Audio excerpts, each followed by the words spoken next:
Assalamualaikum warahmatullahi wabarakatuh. Puji syukur atas nikmat yang Allah limpahkan kepada kita. Mudah-mudahan kita semuanya dalam keadaan sehat walafiat. Yang saya hormati Ibu Dr. Siti Komaria, SPD MPDI, selaku dosen pengampu mata kuliah perencanaan pendidikan. Mudah-mudahan Ibu selalu dalam lindungan Allah Subhanahu wa Ta'ala dan selalu diberikan kesehatan. Serta teman-teman yang saya banggakan, mudah-mudahan kita semua juga diberikan kesehatan oleh Allah Subhanahu wa Ta'ala. Saya Restirian Permatasari, salah satu mahasiswi program Pascasarjana bidang pendidikan agama Islam di STAI Sukabumi. Insya Allah pada kesempatan ini saya akan menyampaikan sebuah materi tentang analisis SWOT dalam perencanaan pendidikan skala makro. Berbicara tentang pendidikan tentunya tidak akan ada habisnya. Pemerintah merumuskan dalam Undang-Undang Republik Indonesia Nomor 20 Tahun 2003 tentang Sistem Pendidikan Nasional, menjelaskan bahwa pendidikan dilakukan agar mendapatkan tujuan yang diharapkan bersama, yaitu pendidikan nasional berfungsi mengembangkan kemampuan dan membentuk watak serta peradaban bangsa yang bermartabat dalam rangka mencerdaskan kehidupan bangsa, bertujuan untuk berkembangnya potensi peserta didik agar menjadi manusia yang beriman dan bertakwa kepada Tuhan Yang Maha Esa, berakhlak mulia, sehat, cakap, kreatif, mandiri, berilmu, dan menjadi warga negara yang demokratis serta bertanggung jawab sesuai pasal 3 Undang-Undang Republik Indonesia Nomor 20 Tahun 2003. Suatu hasil yang maksimal pasti didasari oleh suatu perencanaan. Oleh karena itu, dalam meningkatkan sumber daya manusia di Indonesia harus ada perencanaan pendidikan, di mana yang berfungsi sebagai pedoman bagi pendidik di Indonesia untuk meningkatkan generasi penerus bangsa menjadi generasi emas yang berkualitas sangat baik dan dapat diandalkan. Namun pada kenyataannya, masalah-masalah pendidikan di Indonesia kini berkembang sangat kompleks, seperti halnya yang terjadi dewasa ini, di mana pemerintah belum siap menyelenggarakan pendidikan dalam masa pandemi COVID-19. Kebijakan yang dirumuskan juga terlihat belum ajeg, sehingga perlu adanya analisis SWOT tentang perencanaan pendidikan pada skala makro. Oleh karena itu, kita harus merumuskan beberapa masalah dalam hal ini. Yang pertama, apa itu rencana pendidikan? Yang kedua, apa itu analisis SWOT? Yang ketiga, apa saja metode analisis perencanaan pendidikan? Yang keempat, bagaimana masalah perencanaan pendidikan di Indonesia? Yang kelima, bagaimana tahapan dan implementasi analisis SWOT dalam perencanaan pendidikan skala makro di Indonesia.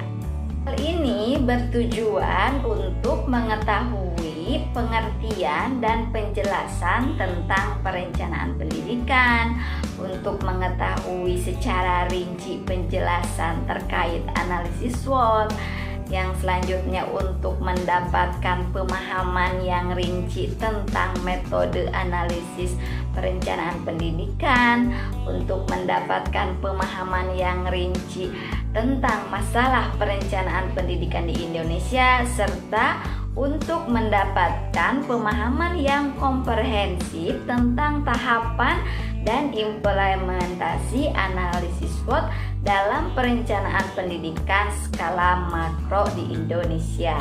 Yang pertama, kita harus mengetahui apa sih perencanaan pendidikan itu.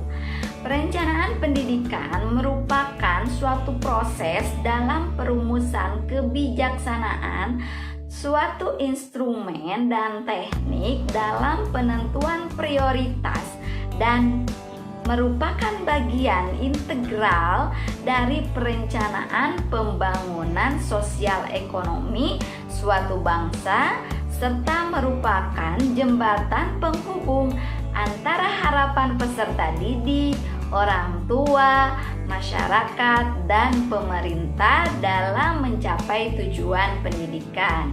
Adapun pengertian perencanaan pendidikan menurut beberapa ahli, yang pertama menurut Holmes bahwa perencanaan pendidikan adalah suatu penerapan rasional dan analisis sistematis proses perkembangan pendidikan dengan tujuan agar pendidikan itu lebih efektif dan efisien serta sesuai dengan kebutuhan dan tujuan para peserta didik dan masyarakatnya.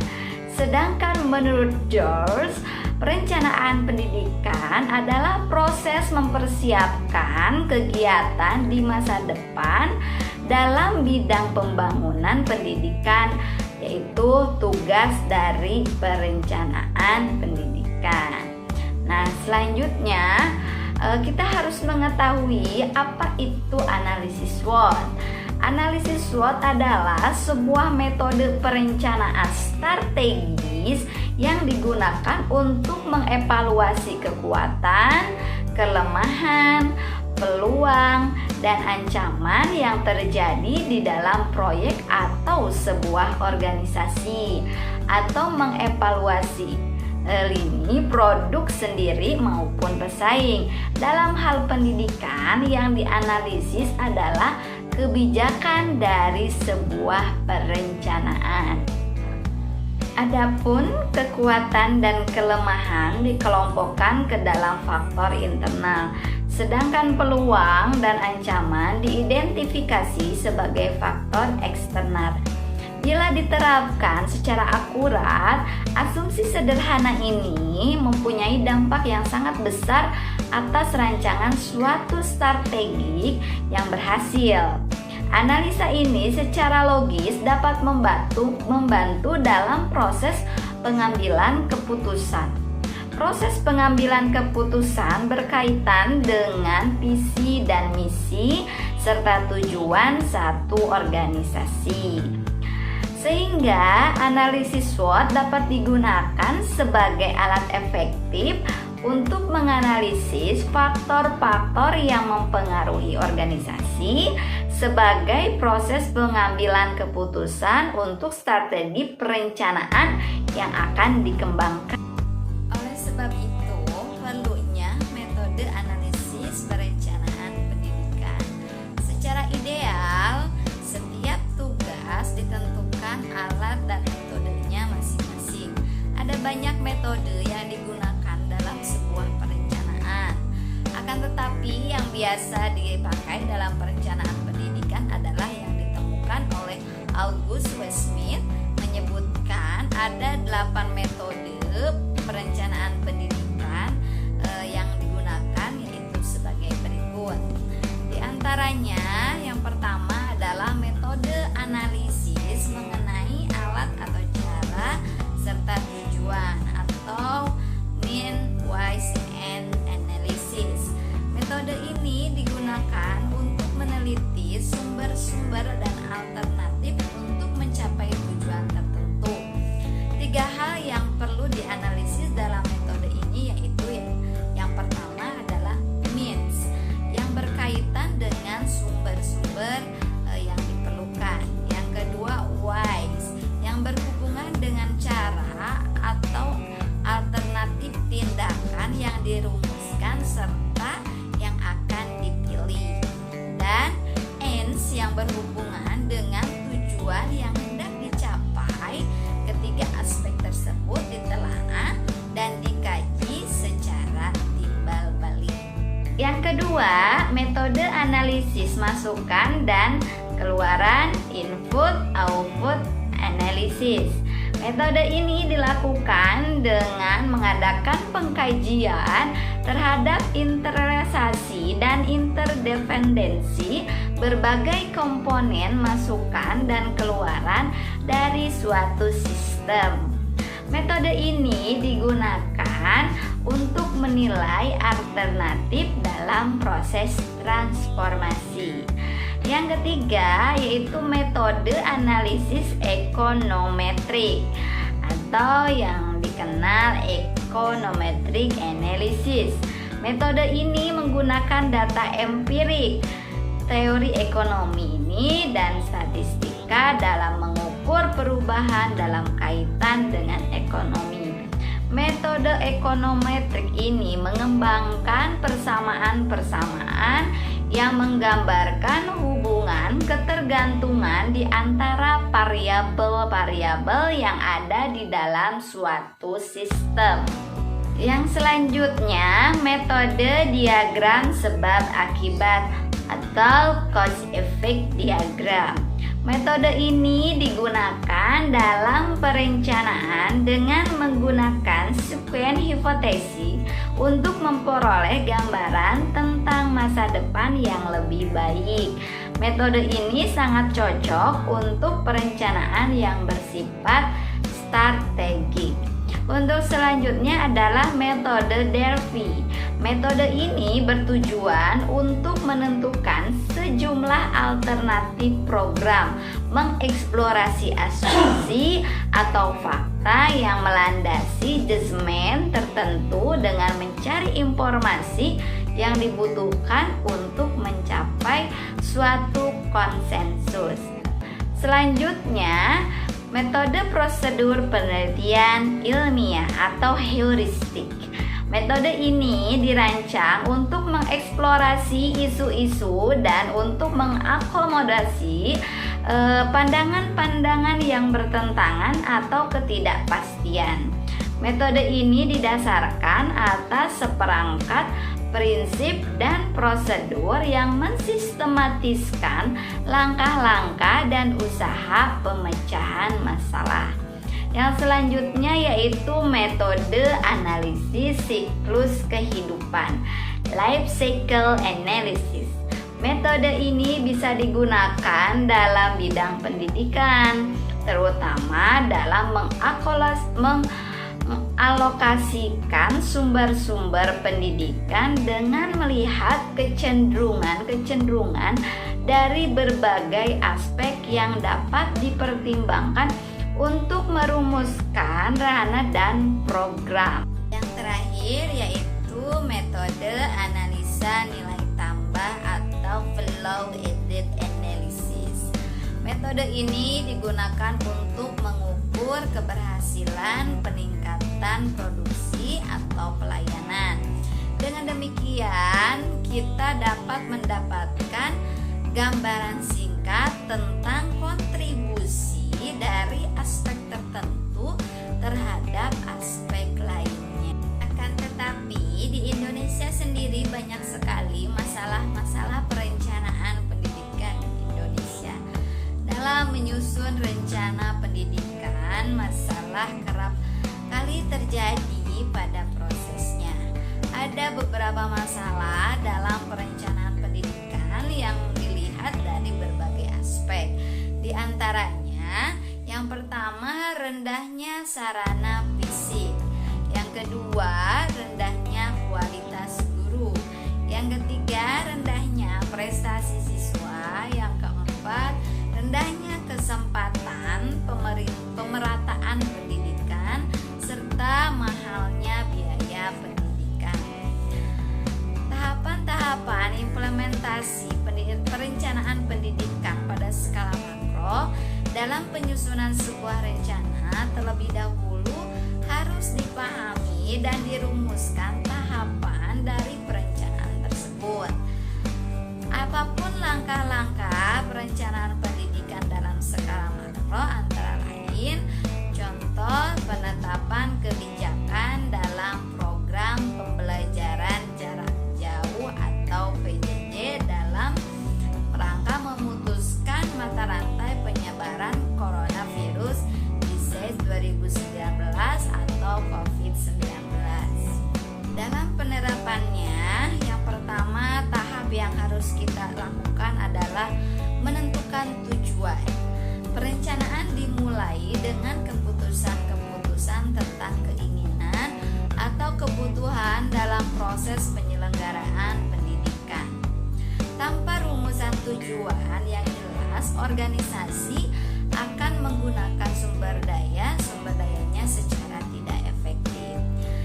Penerapannya, pemerintah melalui Kementerian Pendidikan dan Kebudayaan Republik Indonesia merumuskan tujuan bahwa seluruh warga negara tetap mendapat hak pendidikan sebagaimana Undang-Undang Dasar. Namun penyelenggaraannya beralih dari media tatap muka menjadi media virtual di dalam jaringan. Tahap yang kedua, merumuskan kondisi saat ini. Memahami kondisi pendidikan sekarang dari tujuan yang hendak dicapai atau sumber daya yang tersedia untuk pencapaian tujuan adalah sangat penting, karena tujuan dan rencana menyangkut waktu yang akan datang.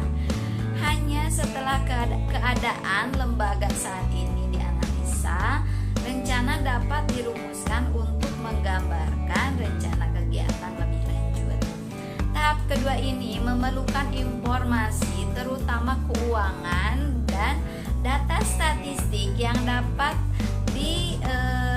melalui komunikasi dalam organisasi. Penerapannya, Kementerian Pendidikan dan Kebudayaan memetakan proses atau alur pembelajaran daring yang efektif dan mudah.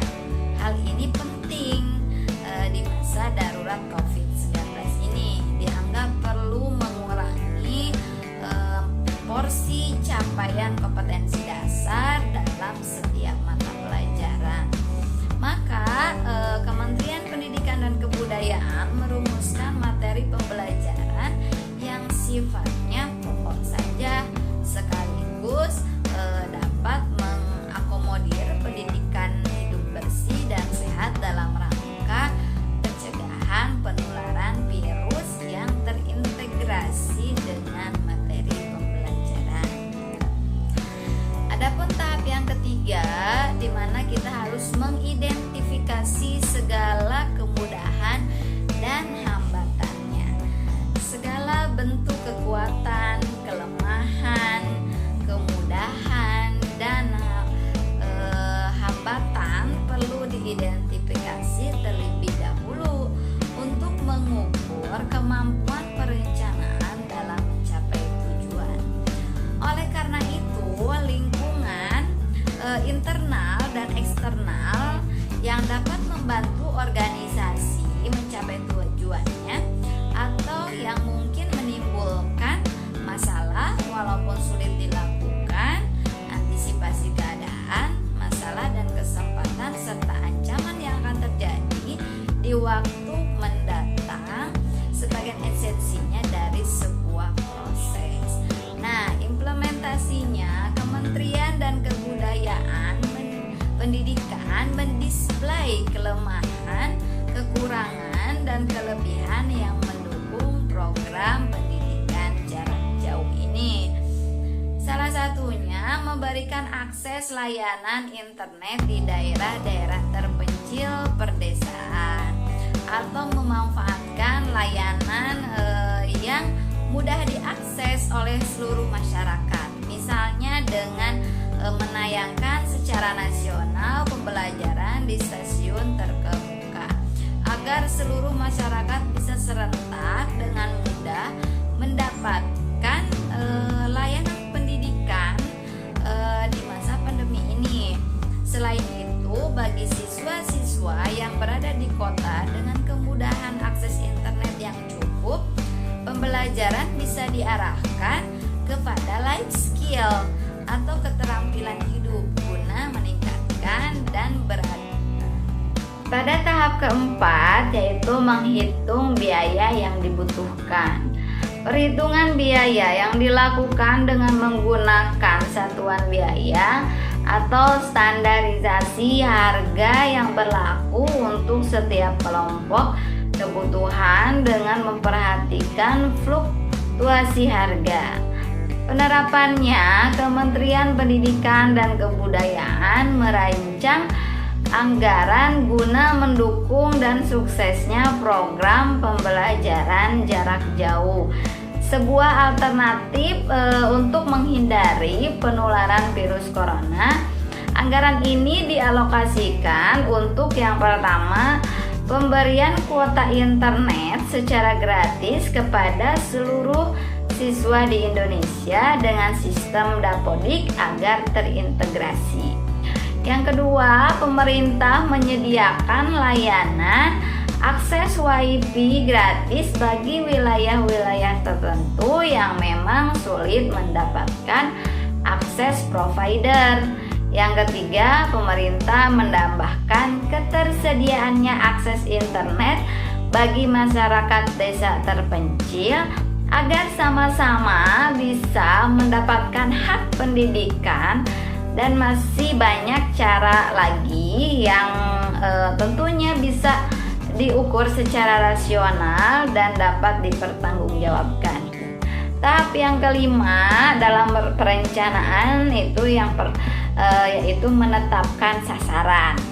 Para perencana pendidikan meneliti sasaran-sasaran pendidikan untuk masa yang menjadi objek dari suksesnya program pendidikan jarak jauh ini. Sasaran pendidikan jarak jauh tentunya adalah siswa dan guru sebagai objek utama dalam pelaksanaan pendidikan jarak jauh. Selanjutnya dalam perencanaan yaitu harus merumuskan rencana. Perencanaan yang disusun pada dasarnya ditunjukkan untuk menyajikan serangkaian rancangan keputusan untuk disetujui dan menyediakan pola secara matang. Kementerian Pendidikan dan Kebudayaan harusnya merumuskan target rencana capaian pembelajaran jarak jauh ini dari waktu ke waktu agar lebih terkonsep dan proses penyelenggaraan pendidikan di Indonesia tetap berjalan sesuai dengan amanat konstitusi. Tahap selanjutnya yaitu merinci rencana. Rencana yang telah dirumuskan selanjutnya disusun dengan cara menyusun program dan identifikasi serta perumusan proyek. Penyusunan program dalam membagi-bagikan rencana ke dalam kelompok-kelompok kegiatan. Setiap kegiatan dalam kelompok ini harus saling menunjang dan menuju tujuan yang sama.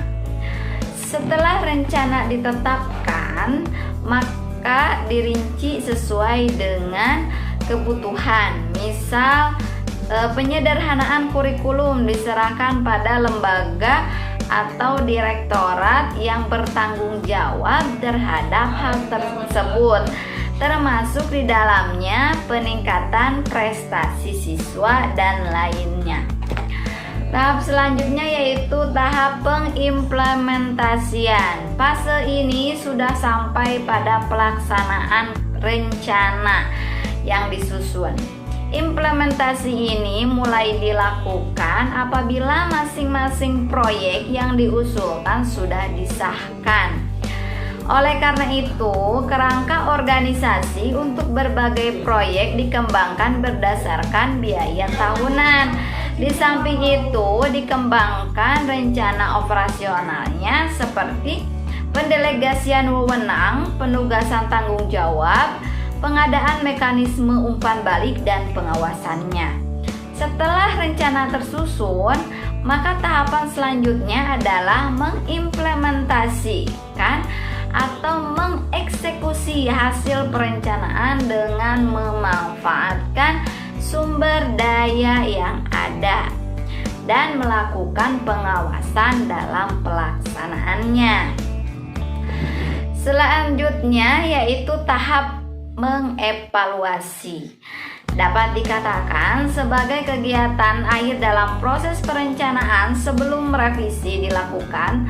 Penilaian berkaitan dengan kemajuan atau perkembangan dari penemuan penyimpangan-penyimpangan dalam pelaksanaan suatu rencana.